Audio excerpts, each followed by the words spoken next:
Italia vive sus peores horas desde el fin de la Segunda Guerra Mundial. Es el país más golpeado por el COVID-19, con la mayor tasa de mortalidad si comparamos la cifra de fallecidos con la cifra total de contagiados, que son las que tenemos ahora mismo disponibles, y es el país que más personas ha perdido por este virus. Muchos se preguntan por qué, y es lo que vamos a intentar responder en este video.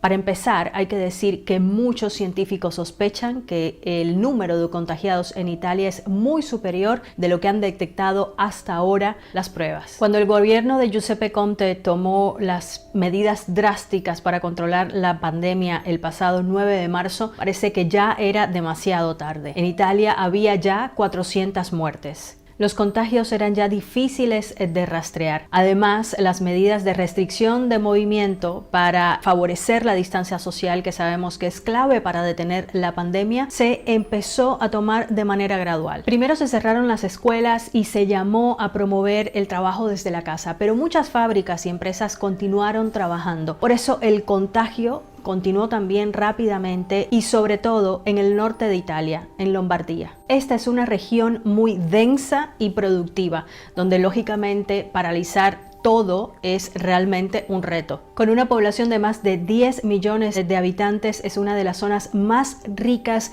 de Italia, con la sede de la Bolsa de Milán, uno de los mercados financieros europeos más importantes, y con una industria muy productiva, mecánica, electrónica, química, textil. En total, el 21% del Producto Interno Bruto de Italia sale de Lombardía. Y fue precisamente aquí donde en menos de un mes se registraron casi la misma cantidad de muertos que en toda China, donde se originó la pandemia.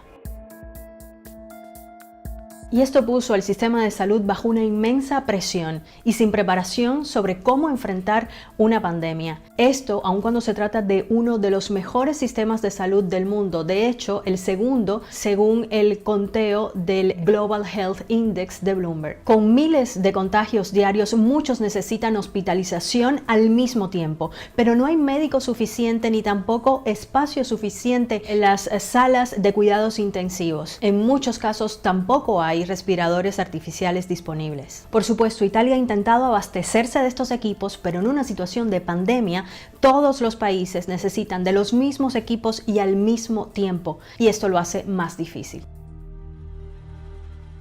La Organización Mundial de la Salud ha repetido que en esta batalla contra el coronavirus es clave proteger al personal de salud. Y en Italia, muchos médicos han denunciado que no cuentan con el material suficiente para protegerse y evitar así el contagio. Esto ha provocado que miles de doctores, enfermeros, personal médico en general terminen contagiados con el virus. Esto, se podrán imaginar, que significa perder a tus mejores soldados en una guerra, o de hecho, enviarlos a pelear sin armas. Y por otra parte, también los que están sanos tienen que hacer turnos más largos, extenuantes, en fin, todo un reto profesional y humano. Y un sistema sanitario al límite lo que hace es que no permite que se salven todas las vidas que podrían salvarse. Y además que mueran pacientes con otras dolencias o por accidentes, porque cuando llegan a los hospitales, estos están saturados con pacientes que están contagiados por el COVID-19.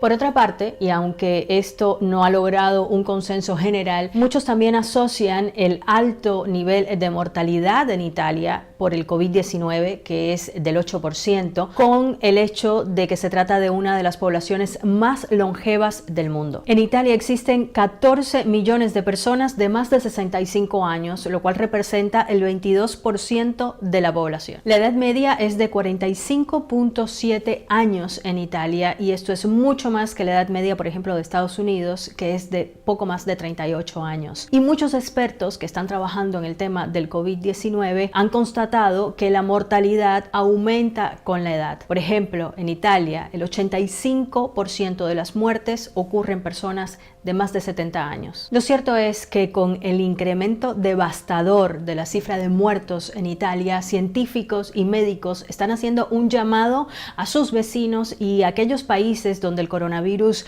recién comienza a tomar medidas a tiempo y limitar drásticamente el contacto social, que según los expertos es la medida que funciona para controlar esta pandemia y salvar vidas.